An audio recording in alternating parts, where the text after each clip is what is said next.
Class 9 থেকে 10-এ উঠতে উঠতেই আমার বিয়ে হয়ে যায়। বিয়ের 6 মাসের মাথায় আমি বেবি কনসেপ্ট করি। এই অবস্থায় প্রত্যেকটা মেয়েরই কত কিছু খেতে মন চায়, আমারও ঠিক তাই হয়েছিল।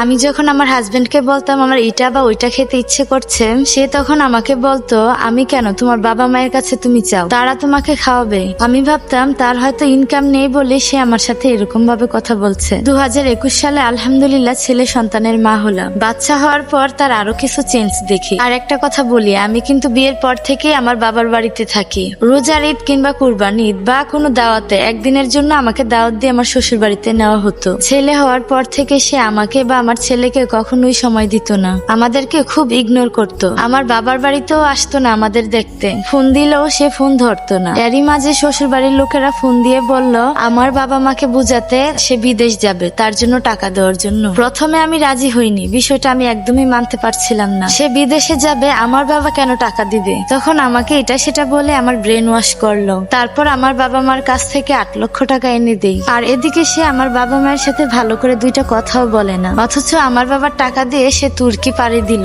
কিছু মানুষের কাছে শুনি সে ইতালি যাবে, আর কিছু মানুষের কাছে শুনি সে স্পেন যাবে। আসলে সত্যি কোনটা সেটাই বুঝতে পারছিলাম না। এক একজনের এক এক রকম কথা শুনে সেদিন খুব কান্না করেছিলাম, আমার মনটা খুব খারাপ ছিল। ছেলের দিক তাকিয়ে বললাম না থাক, তার সাথে একটু ভালো করে কথা বলি। সেদিন ফোনে তার সাথে অনেক সুন্দর করে কথা বললাম, অথচ আমি অনেক কান্না করেছিলাম, আমার মনটা অনেক খারাপ ছিল। সে আমাকে বারবার মিথ্যে কথাই বলে যাচ্ছিল। আমি একটা বারের জন্য তাকে বুঝতে দেইনি যে সে যা বলছে সবকিছুই আমি সত্যিটা জানি। তারপর থেকেই তার শুরু হলো আরো বেশি ছলনা। সে নতুন টাকার মুখ দেখে সে আমাকে বারবার বলে আমি বিজি, আমাকে বিরক্ত করো না। আমার সাথে কথা বলে না, মিথ্যে বলে, আমাকে অবহেলা করে, আমাকে দূর দূর করে, ফোন করে না, আমাদের ঠিকমতো খরচের টাকাও দেয় না। যতটুকুই বা কথা হতো সেটার মধ্যে ঝগড়াই থাকতো। তার এত অবহেলায় আমি অতিষ্ঠ হয়ে উঠছিলাম। 2023 সাল থেকে সে আমাদেরকে কিছু কিছু টাকা দেওয়া শুরু করে, মানে 5,000 টাকার মতো করে। তাও সে প্রতি মাসে মাসে দিত না, 2 মাসে 3 মাসে এরকম করে দিত।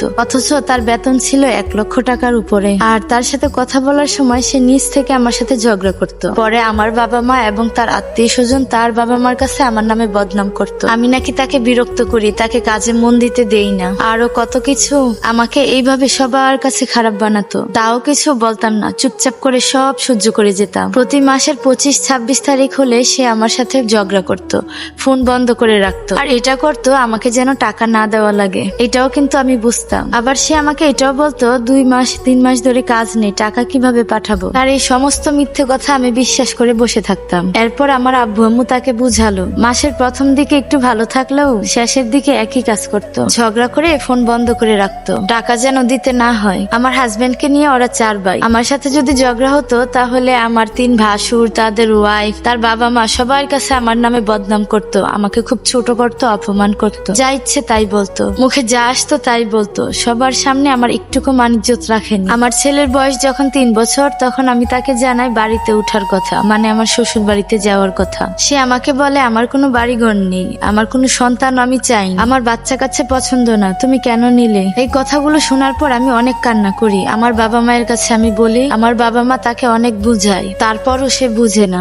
একটা সময় সবকিছু ধৈর্যের বাহিরে চলে যায়। আমি তার এত অবহেলা সহ্য করতে পারতাম না। আমি তখন ফেসবুক চালাই, কখনো কারো মেসেজের অ্যান্সার করতাম না। কিন্তু তার অবহেলায় আমি একটা ছেলের সাথে কথা বলতে শুরু করি। সে ছেলেটাও ছিল ছলনাময়ী প্রতারক। তার সাথে কথা বলে রিলেশনে যাওয়াতে সে আমাকে ব্ল্যাকমেল করে আমার থেকে অনেক অনেক টাকা নিত। একটা সত্যি কথা কি, একটা বিবাহিত মেয়েকে কখনোই একটা অবিবাহিত ছেলে মন থেকে ভালোবাসে না। যদিও বা আসে হয়তো টাকার লোভে, না হয় দেহের লোভে। প্রয়োজন ফুরিয়ে গেলে ফু মেরে বাতাসে উড়িয়ে দেয়। আমার কাছে এসেছিল টাকার লোভে। বিশ্বাসঘাতক ছলনাময়ী পুরুষ যেন কখনো কোনো নারীর জীবনে না আসে। এখন সিদ্ধান্ত নিলাম নিজের জীবন নিজেই চালাবো। ছেলেকে বুকে আগলে ধরে স্বামীকেও ডিভোর্স দিয়ে দিব, কারণ সব ছেলেরাই এক। এখন অনেকেই বলবেন আমার স্বামীকে আমি কেন ডিভোর্স দিব? ডিভোর্স দেওয়ার কারণ অনেক আছে, কয়টা বলবো? আমার মা আমাকে 5 কাঠা জমি লিখে দিয়েছে, আমার সর্বস্ব তো আমার স্বামী নিয়েই গেছে। আমার বিয়ের পর থেকে এখন পর্যন্ত 5,000 বার বলে ফেলছে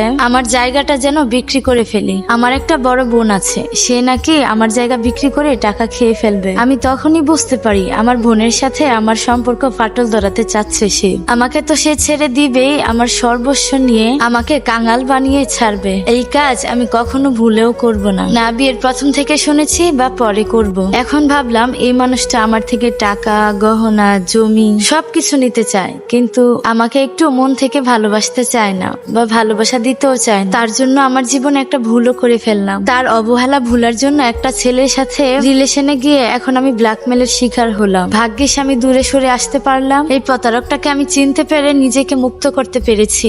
আমি অনেক আপুদের উদ্দেশ্যে একটা কথাই বলবো, বিয়ের আগে যাচাই বাছাই করে বিয়েটা করুন। কারণ একটা ভুল মানুষ আপনার জীবনে আসলে এই দুনিয়াতেই আপনাকে সে জাহান্নাম দেখিয়ে দিবে। আর বিয়ের পর আপন বলতে একটা মেয়ের কেউই থাকে না, সবাই আস্তে আস্তে পর হয়ে যায়। এখন আমার ছেলেটাকে নিয়ে একা বাঁচার চিন্তা ভাবনা করছি। হয়তোবা কাউকে জীবনে আর বিশ্বাস করতে পারবো না। তবে হ্যাঁ, একটা কথা বলতে পারি, একটা ডিভোর্সি মেয়ের কোথাও জায়গা হয় না। কেউ ভালোভাবে একটু সুন্দর করে কথাও বলে না, সবাই স্বার্থের জন্য কাছে আসে। এখন আমি শুধু নিজের জন্য বাঁচবো আর আমার স্বামীকে ডিভোর্স দিয়ে দিব, কারণ এরকম স্বামী আমার জীবনে না থাকলেও চলবে। অবশ্য আজকে আমি এই কথাগুলো বলতে পারছি, আমার বাবার অনেক সম্পদ আছে, সেই সম্পদ দিয়ে আমি চলতে পারবো। এটা একটা আপুর জীবনের বাস্তব ঘটনা। আপনাদের জীবনের বাস্তব ঘটনাগুলো বলতে চাইলে এবং এরকম বাস্তব ঘটনা শুনতে চাইলে অবশ্যই পেজটি ফলো দিয়ে রাখবেন এবং ভিডিওটি শেয়ার করে দিবেন।